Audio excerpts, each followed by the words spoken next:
Bismillahirrahmanirrahim. Assalamualaikum warahmatullahi wabarakatuh.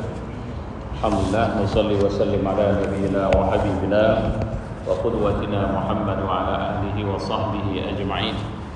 Qala Allah fil Qur'an, a'udzu billahi minasy syaithanir rajim. Bismillahirrahmanirrahim. Wa amma man tagha wa asara al-hayata ad-dunya fa innal jahima hiya al-ma'wa. Wa amma man khafa maqama rabbih wa nahan nafsa 'anil hawa fa innal jannata hiyal ma'wa. Shadaqallahu wa shadaqa rasuluhu wa ba'du. Jemaah yang mulia, setelah kemarin kita mendiskusikan pengantar pertama, penghalang atau penyakit-penyakit yang menghalangi kita untuk bisa melakukan penyucian jiwa, maka pada hari ini kita masuk kepada jenis-jenis penyakit yang muncul dari salah satu penyakit jiwa, yaitu syahwat. Jadi ada dua hal yang harus kita perhatikan. Penyakit pertama sebenarnya belum kita bahas, yaitu penyakit syubhat namanya. Yang kedua adalah penyakit syahwat. Penyakit syubhat itu lebih disebabkan karena kebodohan, ketidaktahuan, tidak peduli dengan kebenaran, tidak mau belajar, lebih suka mengikuti kebiasaan, tradisi, apa saja yang diwariskan tanpa bertanya, walaupun belum tentu itu benar. Dan ini bisa diterapi dengan adanya ilmu nanti. Tapi begitu pun sebahagian dari penyakit syubhat ini langsung mengakar atau membangun cabangnya kepada penyakit syahwat. Nah, kita lihat ini. Penyakit syahwat ini penyakit kesenangan lebih tepatnya. Jadi secara awam kita sering menerjemahkan kata syahwat itu kepada nafsu seks, padahal tidak. Ya, jadi syahwat itu kita sudah lihat kemarin di dalam penjelasan surat Ali Imran ayat 14, itu cukup banyak, itu kepada harta, kepada perempuan, kepada kedudukan, kepada simpanan, kepada anak. Ya. Nah, sekarang yang mau kita lihat ada beberapa jenis penyakit ini, dan saya ulang sekali lagi bahwa ini mengarah kepada akhirnya menghalangi jiwa kita untuk bisa disucikan. Apa ciri jiwa yang tidak suci? Ya, pada level yang paling mungkin, atau dan kita berharap kita tidak terjebak lebih jauh, lebih dalam, yaitu kita tetap melaksanakan ibadah-ibadah mahdhah khususnya yang wajib, tapi kemudian tidak ada semangat, tidak ada ghirah, tidak ada kesungguhan untuk kemudian terus meningkatkan diri, bahkan tidak sampai menjadikan ini sebagai kesibukan atau hobi kita. Misalnya baca Quran, ya kita mau, tapi tidak serius, karena memang kita tidak merasakan manfaatnya. Ya. Jadi kalau misalnya saja kita diperintahkan datang ke rumah seseorang setiap jam tertentu dan akan diberikan uang cuma-cuma 200.000 sekali datang, dan setiap hari boleh datang, saya hakul yakin kita semua, ya, kalaupun mungkin menyisakan 1% lah, 99% kita akan berbondong-bondong setiap hari, apapun kesibukan kita, untuk datang ke situ. Kenapa? Karena jelas bahwa dari rumah itu saya akan mendapatkan 200.000 rupiah per hari. Tapi kemudian seperti itulah dia. Kenapa kita tidak sungguh-sungguh misalnya ibadah, melaksanakan menghadiri majelis ilmu? Jawabannya itu tadi. Kita merasa atau melihat ada satu hal yang jauh lebih penting dari sekedar duduk mendengar majelis ilmu atau hadir di masjid melakukan sholat 5 waktu dalam berjamaah atau membaca Al-Quran secara rutin. Nah, itu kita tidak merasa manfaatnya langsung. Dan disinilah nafsu mudah sekali dibajak oleh setan. Nabi SAW menjelaskan bagaimana Allah menceritakan dalam bahasa hadis tentunya, bahwa neraka itu dihiasi jalan menuju ke arah neraka itu dengan semua bisyahawat, dengan berbagai macam kesenangan. Sehingga seorang yang berjalan menuju neraka, dia tidak sadar itu, bahwa ini perjalanan akan berakhir pada jurang neraka. Dia tidak sadarkan itu. Maka dia menikmati perjalanan itu terus, dan bahkan sampai sulit kembali, karena berbagai kesenangan yang terus menambah akan didapatkannya. sampai akhirnya dia terjatuh ke dalam jurang. Ya. Nah, sekarang kita lihat pelan-pelan. Ada beberapa catatan yang akan kita ulas insyaallah, bahwa beberapa jenis syahwat yang kita perhatikan. Pertama adalah dua jenis yang biasanya muncul sekaligus, syahwat cinta diri dan cinta kedudukan. Jadi hub yang salah. Yang kedua, syahwat cinta kepada harta. Yang ketiga, syahwat perut. Yang keempat, syahwat kemaluan. Nah, ini akan kita lihat yang pertama, syahwat cinta diri dan cinta kedudukan. Maksud cinta diri ini apa? Ini tadi, merasa cukup dengan dirinya, merasa dirinya berlebih, merasa dirinya hebat di mata orang lain, merasa dirinya telah melakukan kebaikan yang banyak. Jadi kalau ditanya sama dia lebih banyak mengukur bahwa saya sudah berbuat ini, saya sudah berbuat ini, saya sudah melakukan ini dan sebagainya. Dia pikir itu membuat dia selamat. Tidak, ya. Yang patut kita perhatikan di sini, cinta diri menyebabkan hilangnya rasa takut. Tidak lagi memiliki harapan kepada Allah, karena dia sudah merasa nyaman dengan dirinya. Dia mencintai dirinya. Dan apa sebab yang membuat orang mencintai dirinya dan merasa aman kepada Allah? Yaitu tadi, kedudukan salah satunya. Cobalah perhatikan berapa banyak pejabat yang ketika meraih jabatan dengan cara-cara yang salah, mereka akan berketerusan di situ, karena mereka merasa bahwa saya salah sekalipun ternyata saya bisa mendapatkan semua ini. Maka untuk apa saya dekat kepada Allah Subhanahu wa taala? Dan bahkan hari ini kita semakin banyak hal-hal yang aneh terjadi di tengah masyarakat, di mana kita sudah sepele terhadap persoalan adab. Ya. Urgensi membahas syahwat cinta diri dan penyimpangan dan bahaya penyimpangannya dan perubahannya dalam penyucian jiwa ini menjadi penting. Ya. Imam Al-Ghazali menjelaskan bahaya tergelincirnya. Jadi syahwat cinta diri ini bertemu dengan syahwat cinta kedudukan. Ya, biasanya begitu. Orang itu merasa nyaman. Ya. Saya mohon maaf, saya bukan orang yang baik-baik amat. Saya tahu diri bahwa saya banyak kekurangan. Tapi saya banyak melihat orang yang banyak berubah karena sebab punya jabatan. Jadi pada saat dia punya kedudukan, dan saya memperhatikan dan saya suka memang mengamati, ketika orang itu akan kehilangan jabatan, maka style, gestur badannya juga berbeda. Ketika dia baru mendapatkan jabatan, gestur badannya berbeda. Dan ini nyaris saya tidak melihat, hampir saya tidak pernah melihat ada orang yang selamat dari penyakit ini. Semuanya. Jadi saya tidak mengatakan tidak ada sama sekali, tapi hampir saya tidak melihat ada yang selamat. Ya, ketika sedang menginginkan kedudukan, maka kemudian dia mendapatkannya. Wah, itu tadi. Pertama, dia masih sedang bagus, tapi kemudian ternyata kedudukan itu memberikan pengaruh kepada perilakunya, pengaruh kepada cara berpikirnya, pengaruh kepada sikap sosialnya dalam berinteraksi di tengah masyarakat. Cara dia memandang orang, cara dia bicara kepada orang, akan terlihat bagaimana dia memperlakukan pemimpin atau orang yang di atasnya jabatannya lebih hormat dan sepele kepada orang yang di bawahnya. Kalau bahasa yang sering saya pakai, lantam. Ya.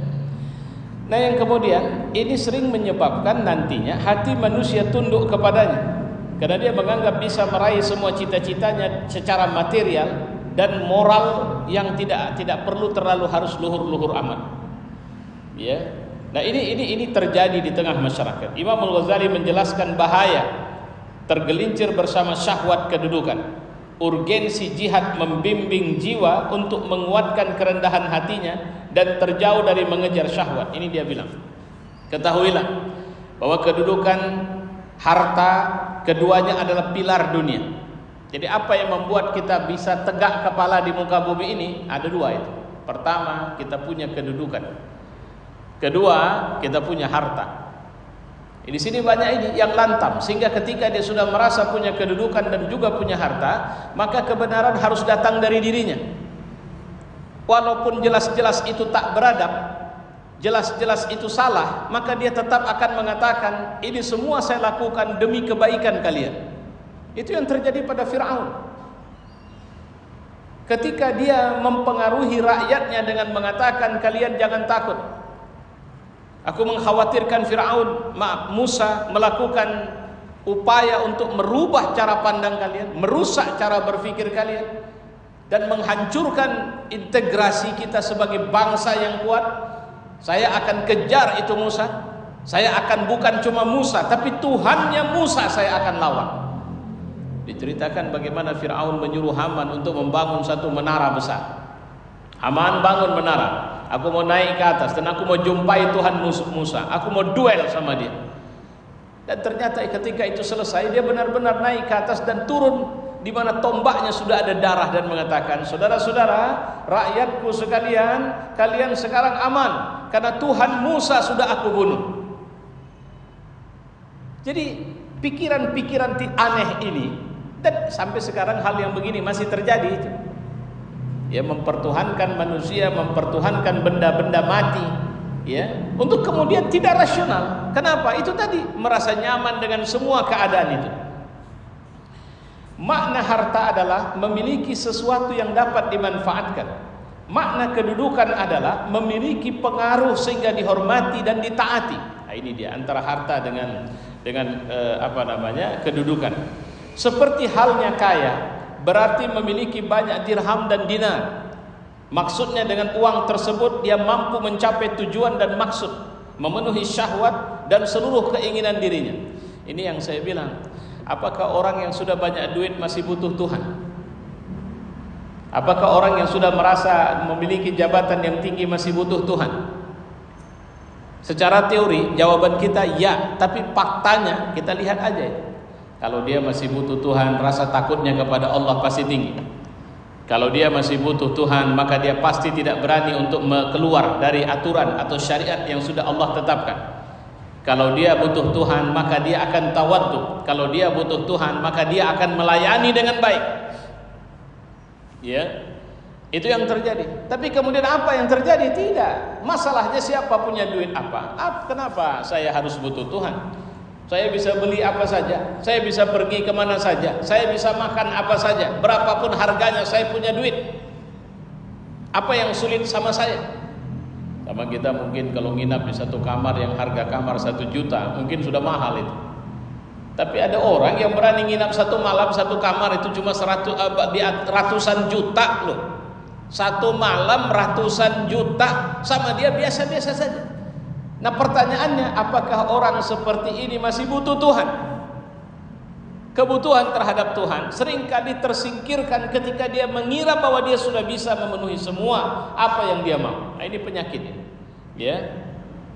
Kemudian Imam Al-Ghazali mengatakan, makna menegakkan kedudukan di hati adalah melingkupi hati dengan keyakinan akan sifat-sifat sempurna pada seseorang. Sifat sempurna bisa berupa ilmu atau ibadah, kebaikan atau kebangsawanan, kekuasaan atau kecantikan rupa dan kekuatan fisik, dan sesuatu yang diyakini manusia sebagai satu bentuk kesempurnaan.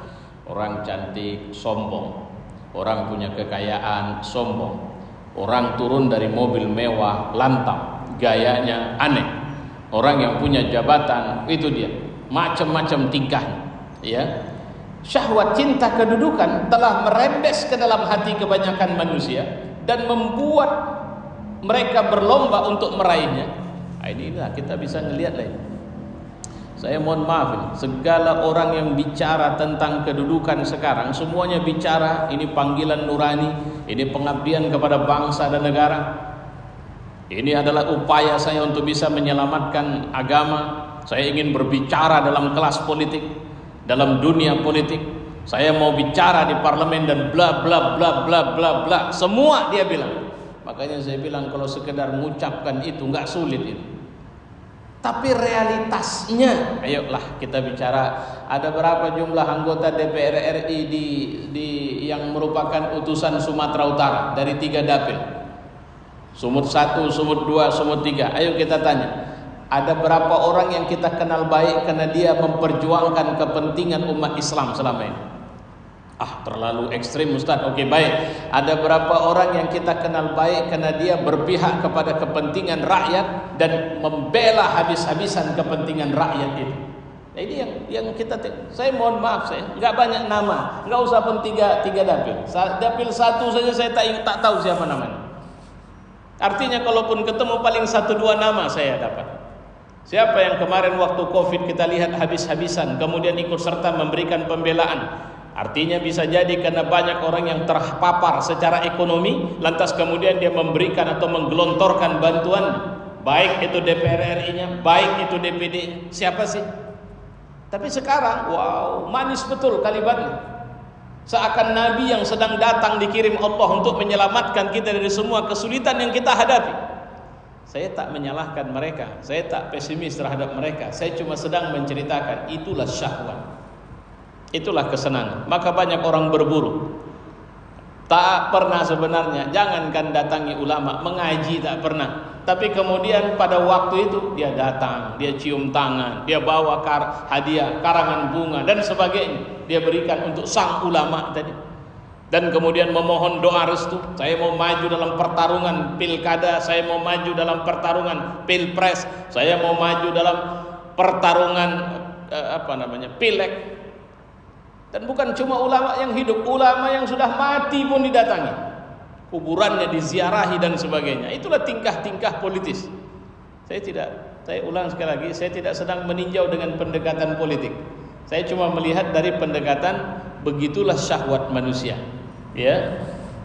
Nah, kemudian disebutkan pula mereka berupaya mencapainya dengan tipu daya dan makar.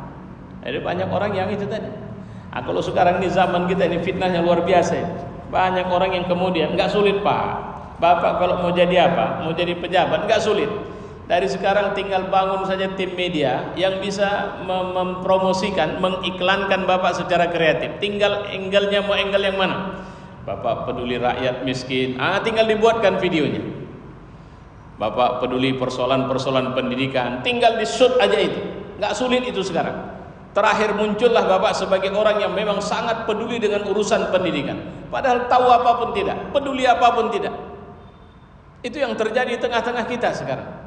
Ya. Nah, cuma masalahnya kita ini terlalu lugu. Terus menerus kita berada dengan fakta bahwa sebenarnya kita sedang melihat artis-artis yang sedang menunjukkan kebolehannya dalam beratraksi. Ini khususnya di dunia untuk meraih kedudukan itu. Ya, Masya Allah. Ya. Kemudian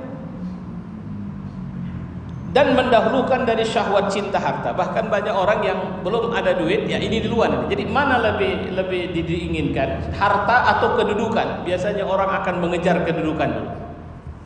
Saya serius, saya tidak akan cari makan dari sini. Saya tidak akan. Belum apa-apa. Mobilnya sudah sekian, rumahnya sudah ramai, kerjaannya belum setahun lagi. Cek punya cek. Apa ada usaha sampingan? Nggak ada. Apa ada usaha pokok selama ini? Nggak ada. Yang tahu kita selama ini kesana kemari naik sepeda motor butut dia. Tiba-tiba saja kemudian dia sudah bisa naik mobil, mobilnya bukan cuma satu, punya rumah, simpanannya sudah ratusan juta. Saya terus terang, mohon maaf saya jadi agak menggelitik. Saya punya pengalaman kok jadi anggota dewan, bukan setahun 2 tahun, 10 tahun saya jadi anggota dewan.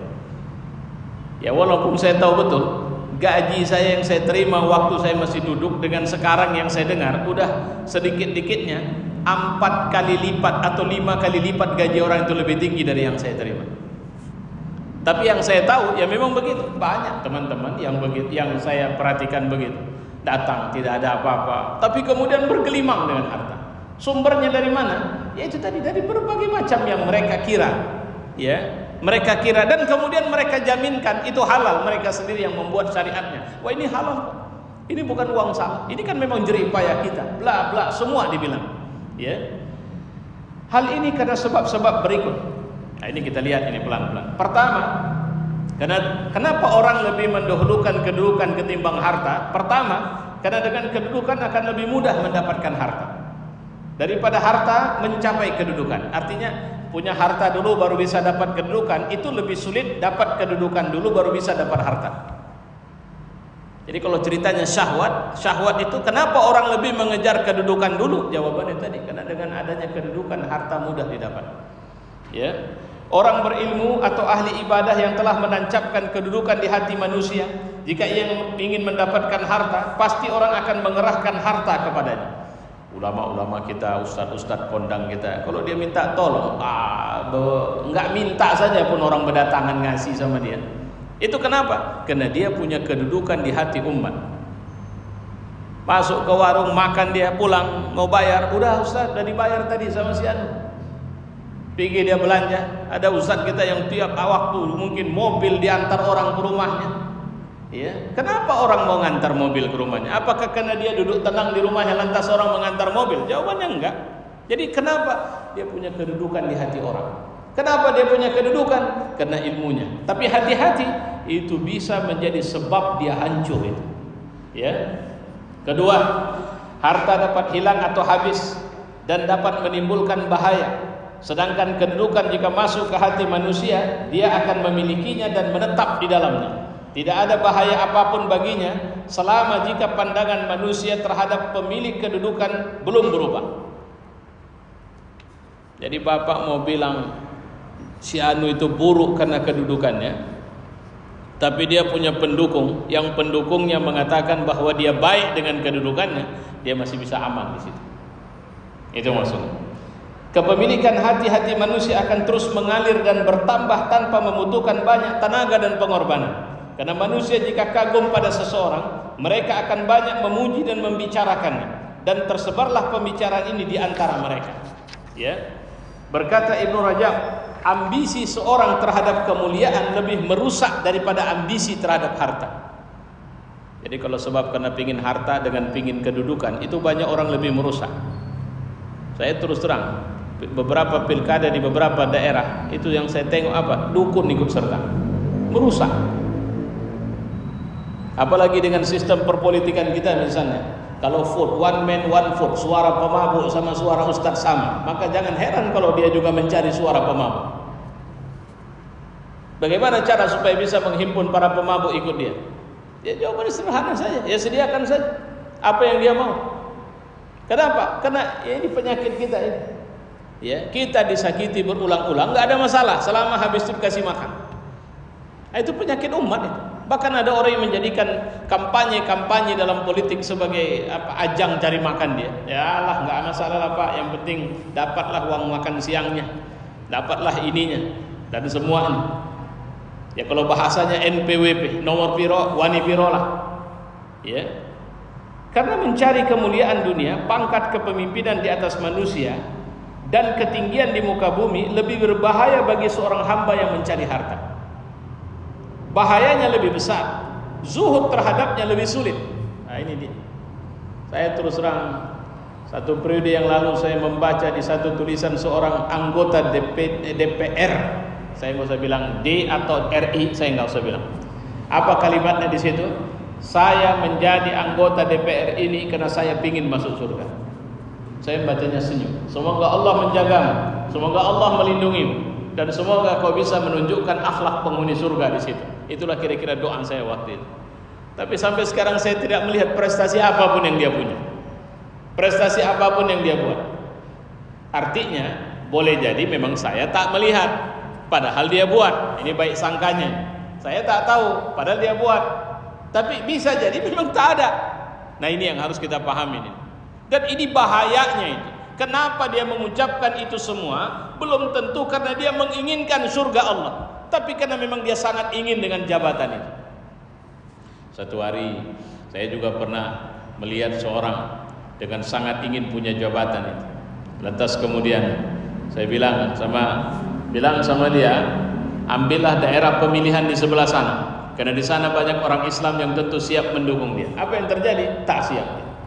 Kenapa? Saya belum tentu bisa terpilih dari sana. Kalau begitu, kau tidak tulus. Ada orang yang pernah menangis datang ke saya, Ustaz, serius, saya ingin melakukan pengabdian di sini, maka saya ingin jabatan ini. Bukan karena saya mau jabatan ini. Saya bilang, semoga Allah memudahkan. Apa yang terjadi? Dia terpilih. Tapi kemudian begitu partainya tidak memilihnya lagi, maka dia bingung mencari partai mana di mana bisa mencalekkan dia lagi. Nah, ini kenapa? Ini syahwat. Nggak sadar kita bahwa sebenarnya kita kejebak di situ. Mohon maaf bapak-bapak, terkadang bapak senang kali baca Quran dan terus sepanjang hari ini baca Quran. Coba cek, itu karena syahwat atau karena memang dorongan keimanan. Apa bedanya? Karena ada pemicunya apa?